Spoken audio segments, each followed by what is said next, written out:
Assalamualaikum warahmatullahi wabarakatuh. Yang terhormat Bapak Subhan Agung SIPMA selaku dosen pengampu mata kuliah Metodologi Ilmu Politik dalam menyampaikan proposal penelitian saya yang berjudul Pengaruh Kenaikan Upah Minimum Provinsi terhadap Ketimpangan Pendapatan di Daerah Istimewa Yogyakarta pada tahun 2021 hingga 2025. Izinkan saya memperkenalkan diri. Nama saya Restiami, saya dari angkatan 2022 dengan NPM 223507046.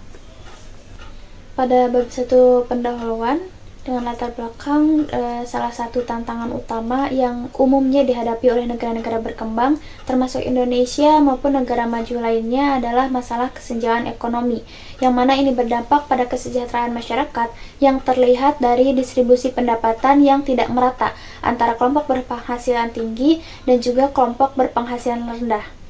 Menurut data dari Badan Pusat Statistik, upah minimum ini merupakan jumlah upah bulanan terendah yang mencakup gaji pokok dan juga tunjangan tetap, yang ditetapkan oleh gubernur sebagai bentuk jaring pengaman bagi pekerja.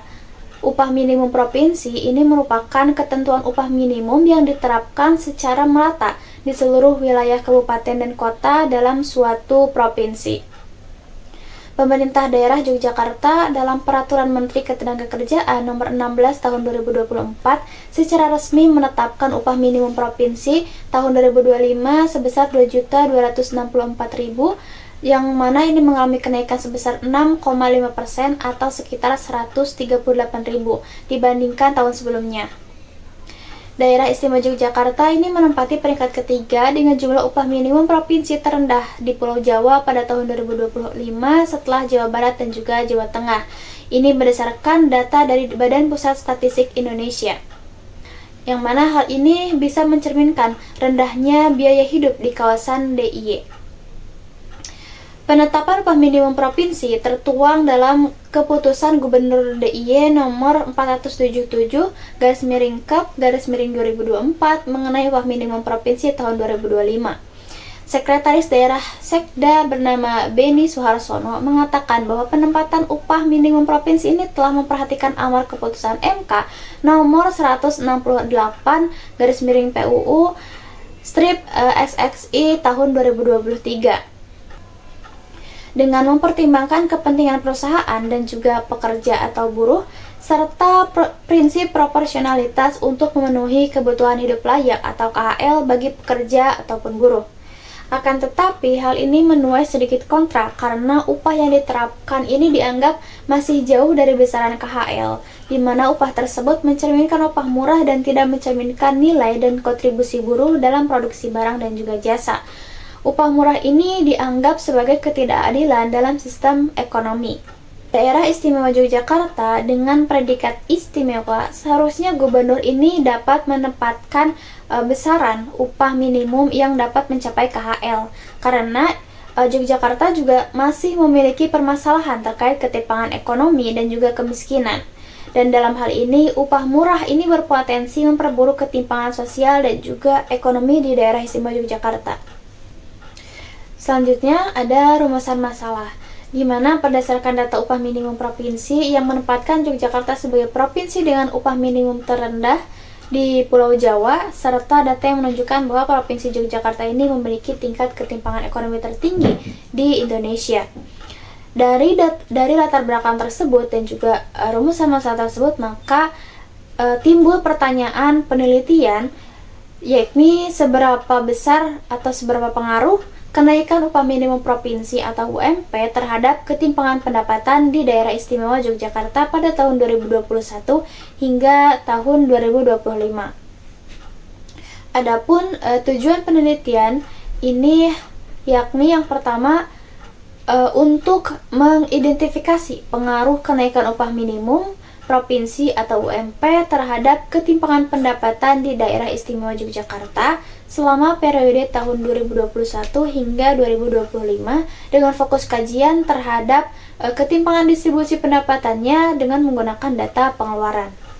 Selanjutnya ada bab 2 yaitu tinjauan pustaka.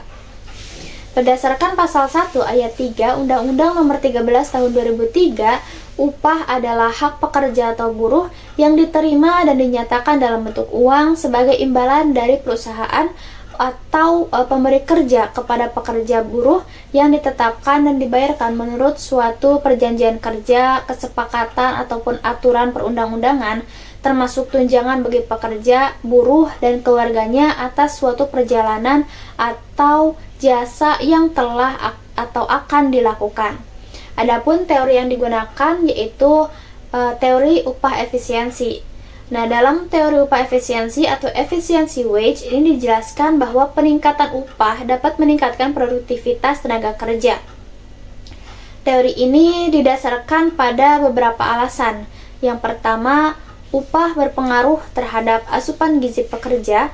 Yang kedua, upah yang tinggi mengurangi perputaran tenaga kerja karena realitasnya pekerja akan sering meninggalkan pekerjaannya untuk mencari gaji yang lebih baik atau berpindah karir ataupun pindah lokasi agar mengurangi tingkat keluar masuknya karyawan. Nah, perusahaan ini bisa menekan biaya rekrutmen dan pelatihan tenaga kerja baru dengan memberikan upah yang lebih tinggi kepada karyawannya. Yang ketiga, rata-rata kualitas tenaga kerja dipengaruhi oleh besarnya upah yang diberikan. Karena jika perusahaan menurunkan upah atau karyawan yang berkualitas tinggi akan mencari pekerjaan lain dengan gaji yang lebih tinggi. Nah, perusahaan ini dapat menghindarkan adverse selection dengan menawarkan upah di atas rata-rata pasar, sehingga bisa mempertahankan tenaga kerja terbaik dan meningkatkan efisiensi. Selanjutnya, ada upah yang lebih tinggi dapat meningkatkan motivasi dan usaha dari pekerja. Yang kedua, ada teori upah etika, di mana teori ini menjelaskan bahwa upah itu harus menjamin kebutuhan hidup yang layak bagi buruh dan keluarganya, dan teori ini juga dikenal sebagai teori upah hidup layak. Selanjutnya, ada ketimpangan distribusi pendapatan, yang dimana ini merupakan kondisi pendapatan tidak tersebar merata di seluruh lapisan masyarakat, baik dalam hal kepemilikan individu maupun penguasaan atas faktor-faktor produksi. Nah, dalam mengukur ketimpangan pendapatan, ini dapat menggunakan metode. Yang pertama, menurut World Bank atau Bank Dunia, di mana ketimpangan pendapatan itu dapat diukur dengan mengelompokkan penduduk ke dalam 3 kategori, yaitu 40% dari populasi dengan pendapatan rendah, 40% dengan pendapatan menengah, dan 20% dengan pendapatan tinggi. Nah, ini menggunakan Gini Index atau koefisien Gini sebagai alat ukur ketimpangan yang didasarkan pada kurva Lorenz. Yang ini menghitungkan distribusi pendapatan dan juga jumlah populasi. Nah, nilai rasio ini berkisar antara 0 hingga 1, di mana semakin mendekati angka 1, semakin tinggi tingkat ketimpangannya. Adapun teori Kuznets ini menjelaskan bahwa pada awalnya ketika suatu negara berkembang dan pendapatan per kapita meningkat, kesenjangan antara orang kaya dan juga orang miskin juga ikut melebar. Namun setelah mencapai titik tertentu, kesenjangan ini mulai berkurang dan juga ekonomi terus tumbuh dengan lebih merata. Nah, pola ini membentuk grafik seperti U terbalik, di mana ketimpangan yang awalnya naik lalu menurun seiring perkembangan ekonomi. Adapun hubungan upah minimum dan ketimpangan pendapatan.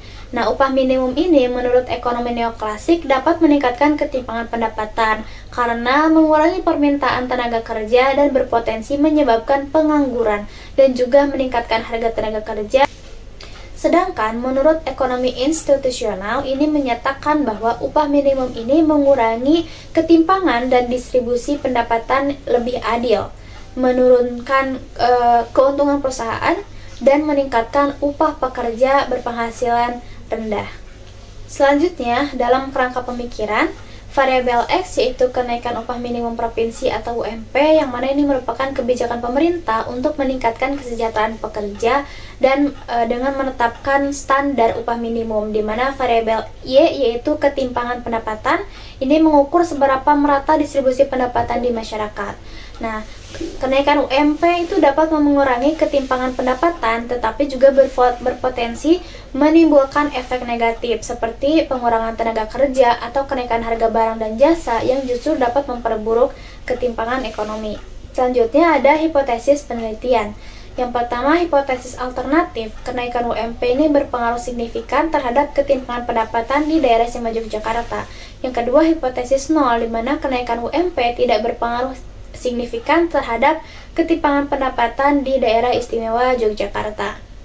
Selanjutnya, pada bab 3 yaitu metode penelitian. Penelitian ini menggunakan metode kuantitatif dengan metode analisis data panel, di mana pendekatan yang digunakan yaitu pendekatan ekonomi politik dengan data sekunder yang diperoleh dari beberapa sumber utama, antara lain Badan Pusat Statistik atau BPS, untuk mendapatkan informasi mengenai data UMP DIY dengan koefisien Gini serta distribusi pendapatan selama periode penelitian. Selain itu, data diperoleh dari Kementerian Ketenagakerjaan Republik Indonesia terkait kebijakan pengupahan serta peraturan yang mengatur kenaikan upah minimum provinsi di Indonesia. Lanjut, peraturan Gubernur DIY tentang UMP juga digunakan untuk mengetahui besaran kenaikan UMP yang ditetapkan setiap tahunnya. Adapun sumber lain seperti laporan ekonomi DIY turut digunakan untuk memberikan gambaran tren ekonomi dan dampaknya terhadap pendapatan masyarakat. Adapun jenis dan sumber data, yang pertama, data upah minimum provinsi ini termasuk di dalamnya kabupaten atau kota di daerah istimewa Yogyakarta dengan berdasarkan data dari Badan Pusat Statistik Indonesia ataupun BPS DIY dalam satuan rupiah per bulan. Yang kedua, data tingkat ketimpangan distribusi pendapatan yang diukur dengan koefisien Gini dengan indikator ketimpangan pendapatan yang berkisar antara 0, di mana itu artinya pemerataan sempurna, dan hingga 1, yaitu ketimpangan maksimal. Nah, data ini diperoleh dari Badan Pusat Statistik Daerah Istimewa Yogyakarta yang dihitung berdasarkan survei pengeluaran rumah tangga di 5 wilayah. Selanjutnya ada teknik analisis data. Yang pertama ada uji statistik deskriptif. Analisis deskriptif ini digunakan untuk memberikan gambaran umum mengenai karakteristik data yang digunakan, sehingga dapat diketahui pola, kecenderungan, serta distribusi data sebelum dilakukan analisis lebih lanjut. Nah, tujuannya untuk merangkum informasi dari data sekunder yang diperoleh mengenai upah minimum provinsi dan koefisien Gini dalam periode penelitian yaitu 2021 hingga 2025 di daerah istimewa Yogyakarta. Next yaitu ada populasi penelitian. Nah, dalam penelitian ini, populasi penelitian ini mencakup seluruh data terkait upah minimum provinsi dan ketimpangan pendapatan, di mana ini terdapat di 5 wilayah di daerah istimewa Yogyakarta selama periode 2021 hingga 2025. Unit cross-sectionnya terdiri dari 1 kota, yaitu kota Yogyakarta, dan 4 kabupaten, yaitu Kabupaten Sleman, Bantul, Kulon Progo, dan juga Gunung Kidul. Sementara unit time series-nya ini data tahunan yang dikumpulkan selama 5 tahun tersebut. Maka total populasinya yaitu ada 25 total observasi. Nah, dalam analisis data panel terdapat beberapa teknik estimasi parameter dalam modelnya. Yang pertama ada Common Effect Model, di mana ini menganggap bahwa hubungan antara upah minimum provinsi dan ketimpangan pendapatan ini bersifat sama untuk semua wilayah tanpa mempertimbangkan faktor spesifik daerah. Yang kedua ada Fixed Effect Model, di mana ini mengakomodasi karakteristik khusus setiap kabupaten atau kota di daerah istimewa Yogyakarta yang mungkin mempengaruhi ketimpangan pendapatan seperti struktur ekonomi atau sektor industri dominan. Yang ketiga ada Random Effect Model, di mana ini menganggap bahwa variasi antar kabupaten atau kota ini bersifat acak dan tidak tetap, sehingga lebih efisien jika asumsi ini berlaku. Adapun pemilihan model terbaik itu dengan menentukan model estimasi yang paling sesuai yang dilakukan dengan beberapa uji spesifikasi. Yang pertama ada uji Chow, di mana ini digunakan untuk menentukan apakah model Common Effect Model atau Fixed Effect Model yang lebih cocok. Yang kedua uji Hausman, di mana ini digunakan untuk memilih antara Fixed Effect Model atau Random Effect Model. Yang ketiga ada uji Brush-Pagan, yang ini digunakan untuk menentukan apakah model Common Effect Model atau Random Effect Model yang lebih sesuai. Dengan pengujian hipotesis ini, setelah model terbaik dipilih, dilakukanlah pengujian hipotesis menggunakan metode Yang pertama ada uji T atau parsial. Ini menguji apakah UMP secara individu berpengaruh terhadap ketimpangan pendapatan. Yang kedua uji F atau simultan. Ini menguji apakah model regresi secara keseluruhan signifikan dalam menjelaskan hubungan antara UMP dan ketimpangan pendapatan. Yang ketiga ada koefisien determinasi. Ini mengukur seberapa besar variabel independen dapat menjelaskan variasi pada variabel dependen. Nah, metode analisis yang digunakan dalam penelitian ini dirancang untuk menguji secara empiris apakah kenaikan UMP ini benar-benar berdampak terhadap ketimpangan pendapatan di daerah istimewa Yogyakarta. Nah, statistik deskriptif ini memberikan gambaran awal, sedangkan regresi data panel dengan metode estimasi common effect model, fixed effect model, dan random effect model ini untuk memastikan hasil analisis yang nantinya dapat diandalkan. Sekian dari presentasi seminar proposal saya. Terima kasih atas perhatian Bapak. Wassalamualaikum warahmatullahi wabarakatuh.